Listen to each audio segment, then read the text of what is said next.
What if the Yellowstone supervolcano erupted, not in a million years, not next century, but right now, today? We're diving into the moment that could change life on Earth forever. Beneath the serene beauty of Yellowstone National Park, a monster sleeps. It's a geological time bomb.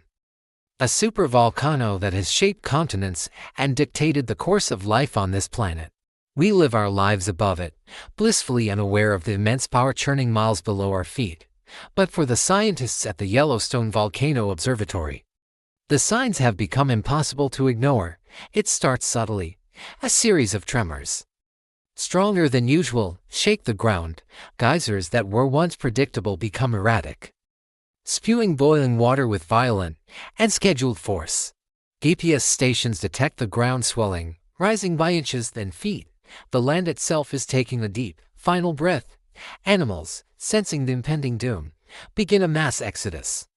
Herds of bison and elk flee the park boundaries, their primal instincts screaming a warning that our technology is only just beginning to understand. Inside the observatory, panic is a quiet, cold dread. Alarms blare, screens flash red with data that seems impossible. The lead seismologist stares at a seismograph, the needle dancing a frantic, terrifying rhythm. It's not a question of asterisk if asterisk anymore. It's a question of asterisk how many minutes asterisk. A frantic call is made to the White House. The message is simple and horrifying: it's happening. But there's no time. The world doesn't get a formal warning. It gets a roar. The ground rips open, not with a single cone, but across a 50-mile-wide caldera. A column of ash, rock, and superheated gas punches 30 miles into the stratosphere. A gray black pillar connecting the earth to the heavens. The sound is apocalyptic. A deafening blast heard thousands of miles away. For those nearby, there is only a flash of blinding light, a wave of incandescent heat moving at supersonic speeds, and then silence. Everything within a 100-mile radius is instantly annihilated. For the rest of the world, the horror unfolds in slow motion.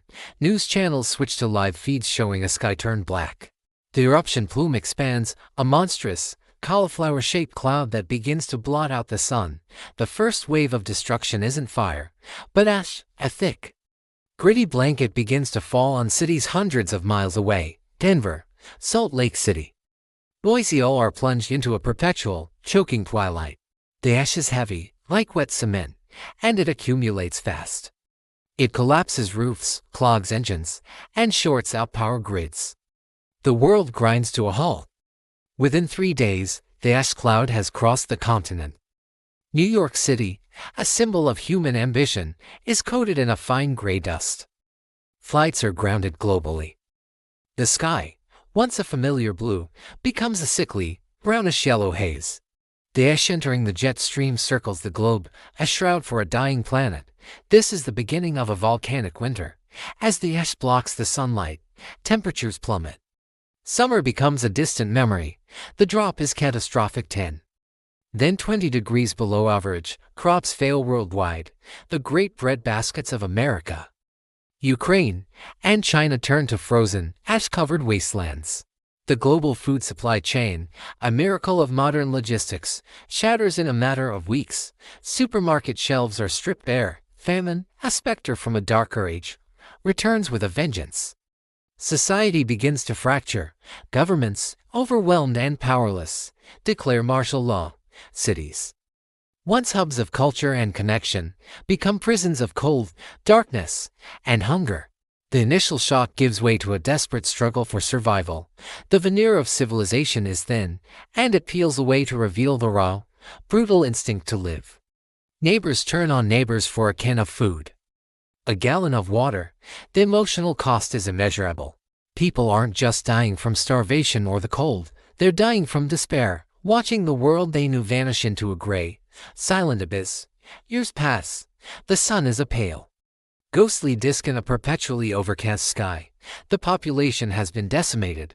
Small pockets of humanity huddle together in underground bunkers or in regions less affected, scavenging the ruins of the old world. They tell stories of the time before the great darkness, of blue skies, green fields, and a sun that was warm. For the children born into this new world, it sounds like a fairy tale. Humanity, for the first time in its modern existence, is no longer the dominant species on Earth. We are reduced to a fraction of our former numbers, scattered and struggling. The monuments we built to our own greatness are now just silent, ash-covered tombs. The planet, scarred and forever changed, has begun a slow, painful process of healing, but the age of man is over. The supervolcano was a reset button. A brutal reminder that the Earth doesn't belong to us, we belong to it. The Earth has survived worse. The real question is, would we? If this happened tomorrow, what would you do? Let me know in the comments. Thank you for watching. Remember to subscribe for more stories that challenge our world.